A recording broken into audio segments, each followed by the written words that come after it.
I come here not to dispute the suggestion that I haven't yet achieved enough in my life. First of all, Michelle concurs with that assessment. She has a long list of things that I have not yet done, waiting for me when I get home. But more than that, I come to embrace the notion that I haven't done enough in my life. I heartily concur. I come to affirm that one's title, even a title like President of the United States, says very little about how well one's life has been led. That no matter how much you've done or how successful you've been, there's always more to do, always more to learn, and always more to achieve.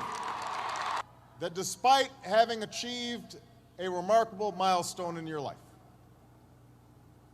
despite the fact that you and your families are so rightfully proud, you too cannot rest on your laurels. Not even some of those remarkable young people who were introduced earlier. Not even that young lady who's got 4 degrees getting today. You can't rest.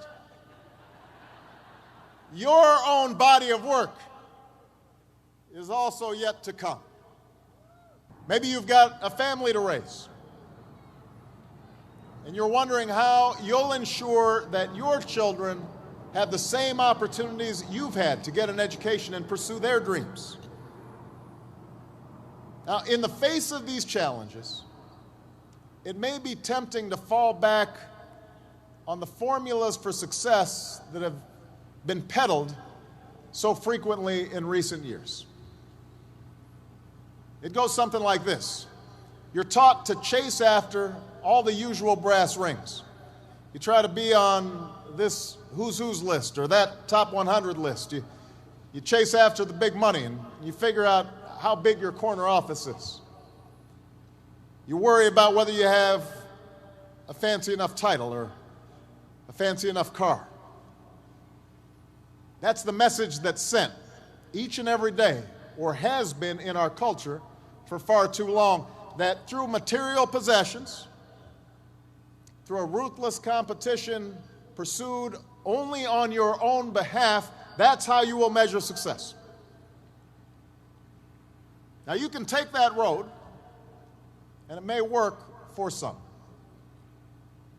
But at this critical juncture in our nation's history, at this difficult time, let me suggest that such an approach won't get you where you want to go. It displays a poverty of ambition. That in fact, the elevation of appearance over substance, of celebrity over character, of short-term gains over lasting achievement, is precisely what your generation needs to help end. Now, I want to highlight 2 main problems with that old, tired, me-first approach to life. First of all, it distracts you from what's truly important, and it may lead you to compromise your values and your principles and your commitments. Think about it. It's in chasing titles and status, in worrying about the next election rather than the national interest and the interests of those who you're supposed to represent, that politicians so often lose their ways in Washington. They spend time thinking about polls, but not about principle.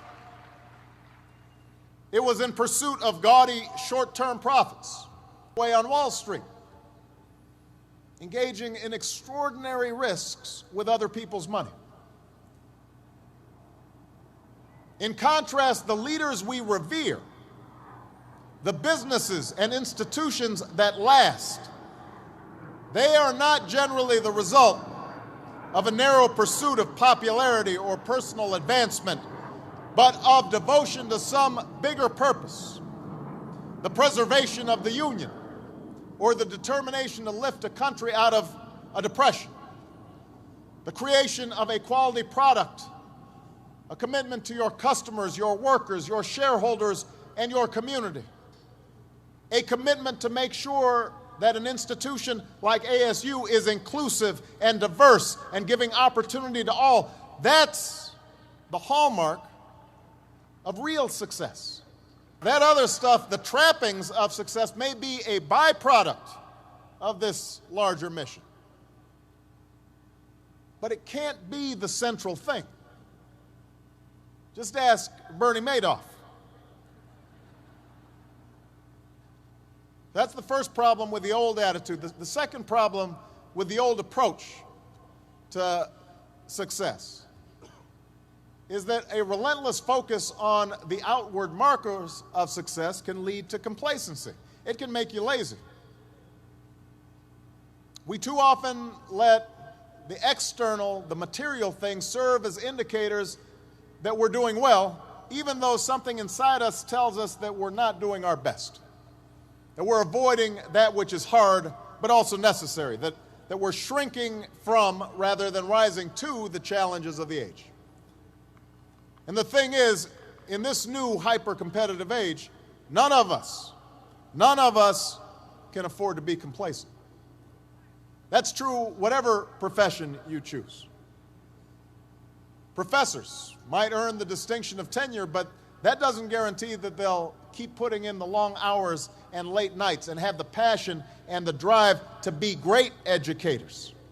Being a parent is not just a matter of paying the bills, doing the bare minimum. It's not just bringing a child into the world that matters, but the acts of love and sacrifice it takes to raise and educate that child and give them opportunity. And this is not just true for individuals, it's also true for this nation. In recent years, in many ways, we've become enamored with our own past success, lulled into complacency by the glitter of our own achievements. We've become accustomed to the title of military superpower, forgetting the qualities that got us there, not just the power of our weapons, but the discipline and valor and the code of conduct of our men and women in uniform. We've become accustomed to our economic dominance in the world, forgetting that it wasn't reckless deals and get-rich-quick schemes that got us where we are, but hard work and smart ideas, quality products and wise investments. We started taking shortcuts. We started living on credit instead of building up savings. We saw businesses focus more on rebranding and repackaging than innovating and developing new ideas that improve our lives. All the while, the rest of the world has grown hungrier, more restless, in constant motion to build and to discover, not content with where they are right now, determined to strive for more. They're coming. So graduates, it's now abundantly clear that we need to start doing things a little bit differently.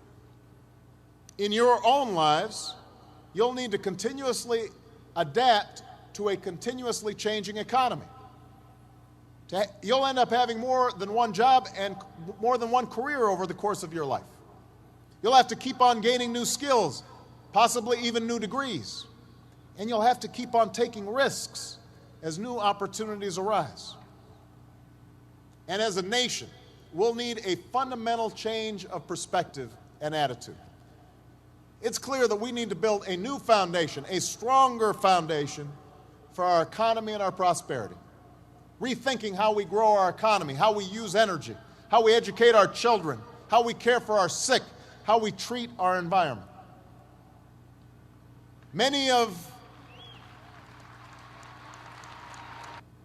We need young people like you to step up. We need your daring, we need your enthusiasm, we need your energy, we need your imagination.